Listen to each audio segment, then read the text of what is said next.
Bismillahirrahmanirrahim. Assalamu alaikum. Welcome to remote learning. This is second lesson of third week. Boys and girls, before I revise this chapter with you, just take your copies, books, and your stationery items with you so that you may revise and fill the work which is assigned to you. So let's start the revision. This is again from your history section, and we have already done it in the class. Now we will revise this chapter, and the topic as this is the history section. So this is all about the history. We will talk about the Muslim travelers, philosophers, and the scientists over here.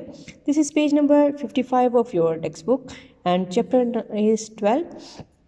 So one by one we will discuss about the famous historian, the scientist, and the philosophers.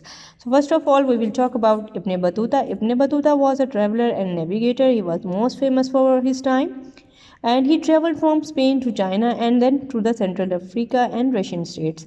He studied law, but his family was actually they were practicing, but he was the one who became the traveler.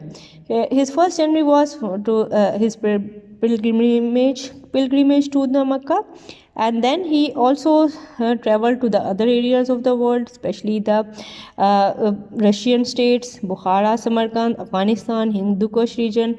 And he was famous due to his friends, and he had many friends. Among them were sultans, the princes, and the emperors. Now if we talk about the time when he was traveling, his enthusiasm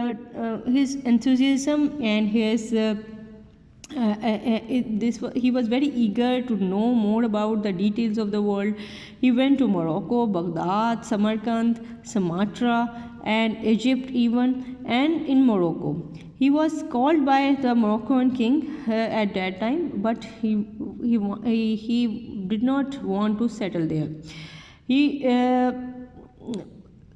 Actually, he was, when crossing the Sahara, he stayed there for 2 years. Upon reaching Morocco again, he was vanished from the history.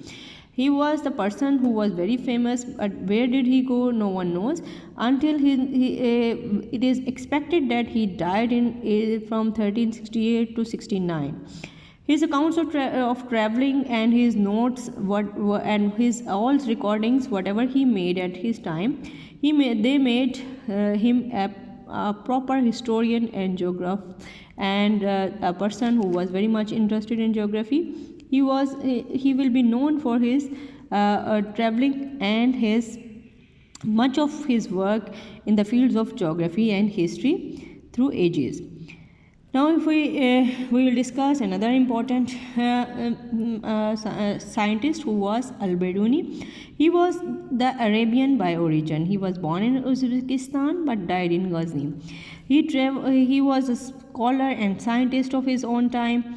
He was among those people who were known from their brilliance, who were basically worked very hard and and performed lots of observations and experiments during their time.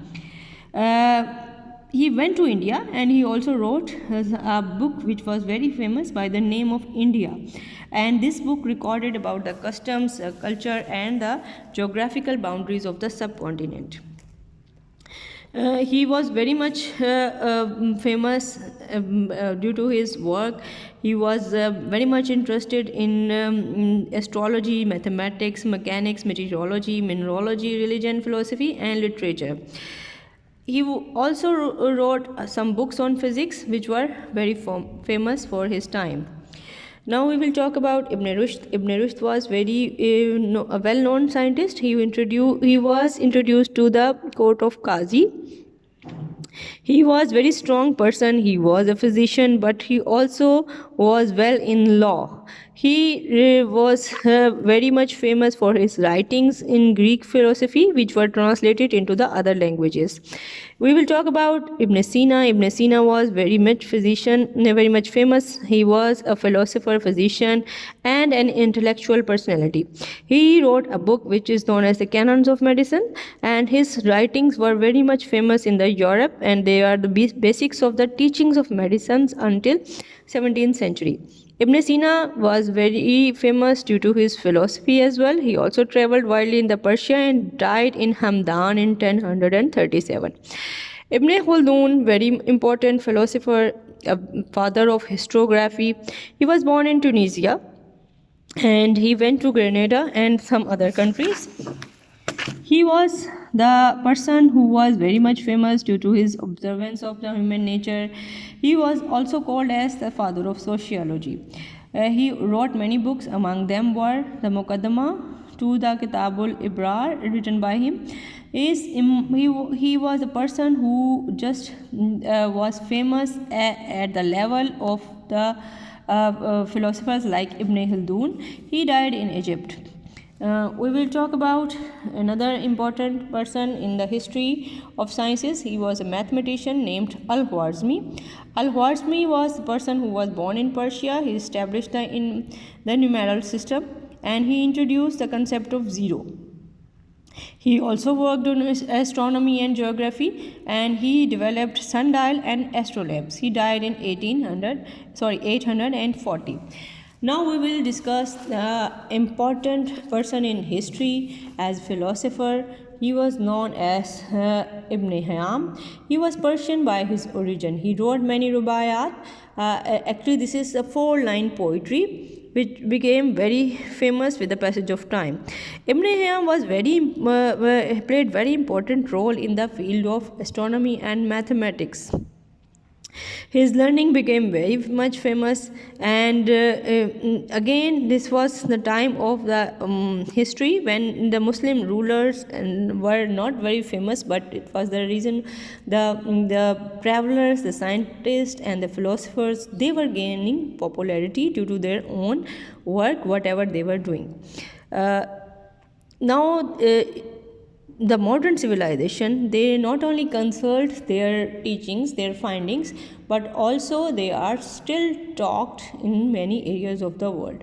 Especially if we talk about the philosophy of Umar al-Khayyam, it is still, and the poetry is still appreciated in the modern era of the world.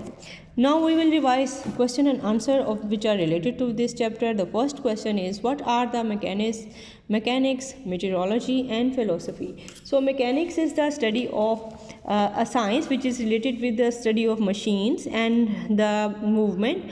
Along with that, the force and how they work together. Our second question is about what is the difference between astrology and astronomy?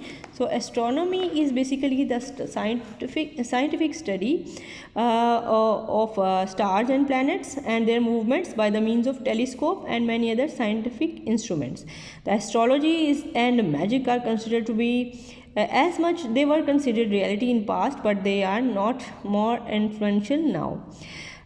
Primitive people till a few years ago believed that things such as the aeroplanes and telephones were magic. The third question is, write about the importance of Al-Khwarizmi's work. How did it help later the scientists and scholars? Al-Khwarizmi, as we have discussed, he was a scientist who introduced the concept of zero, and he was played an creator role and revolutionized the applications of mathematics to science and engineering. His major contribution was the adoption and the use of zero in the mathematical calculations, which was not previously used.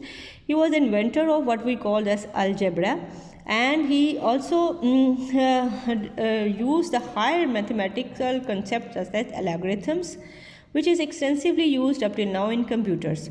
His advances in the astrolabes were also very important.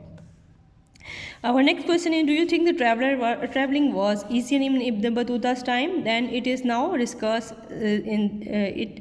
So traveling was not easy, as people have to travel through their with the help of their animals, and they usually rode on the animal bags. So this was not very easy at that time because the modern vehicles were not available at that time. So now we will talk about the worksheet of this chapter. So here is the worksheet for you. Let's revise this worksheet. What is written here? Write the names of authors of these books. So here are the names of books along with their authors. Canon was written by Al-Biruni. Qanun-e-Shifa was written by Ibn Sina. Then Muqaddimah was written by Ibn Khaldun. Al-Muqabla fi Hisab al-Jabr wal-Muqabla, it was written by Al-Khwarizmi. Then Rubayat were written by Umar Khayyam. Here are a few blanks for you. I am going to read them one by one. Just for the revision purposes, Ibn Battuta was appointed as Qazi at the court of Tughlaq. Al-Biruni has mastered many languages but always wrote in Arabic. In order to study the country in depth, Al-Biruni visited India. Ibn Sina was a philosopher and also a physician whose main contribution was in medicine. The Persian scholar calendar was developed by Umar Khayyam. The period from the 9th century to 15th century was called as the zenith of the Muslim world. Al-Biruni was famous book was in India. Historiography is the study of history. Now here are few MCQs for you. One by one, I will read them for you. Ibn Khaldun died in Dash, Egypt, Iraq or China. He died in Egypt. Dash was suggested the Earth's rotation on its axis. Al-Biruni, Ibn Sina, Ibn Rushd or Ibn Battuta. He was Al-Biruni. Dash was famous mathematician. Al-Khwarizmi, Ibn Khaldun, Ibn Sina or Ibn Rushd. He was Al-Khwarizmi. Al-Khwarizmi was born in Khwarizm, Ghazni, Damascus, and Bukhara. He was born in Khwarizm. Al-Biruni wrote 111, 112, 113 and 114 books. They were 113 books. Ibn Battuta was travelled around 1,20,000 kilometers, 1,20,000 meters, 120,000 centimeters, 120,000 kilograms. He travelled about 120,000 kilometers. Ibn Sina's contribution was in medicine, mathematics, geography or philosophy. It was in medicine. Dash is called the father of sociology. Umar Khayyam, Ibn Battuta, Al-Biruni and Ibn Khaldun. It was Ibn Khaldun. So here are a few pictures for you which are from the famous scientist, and the first one is Ibn Battuta, second one is Ibn Rushd and third one is Ibn Sina.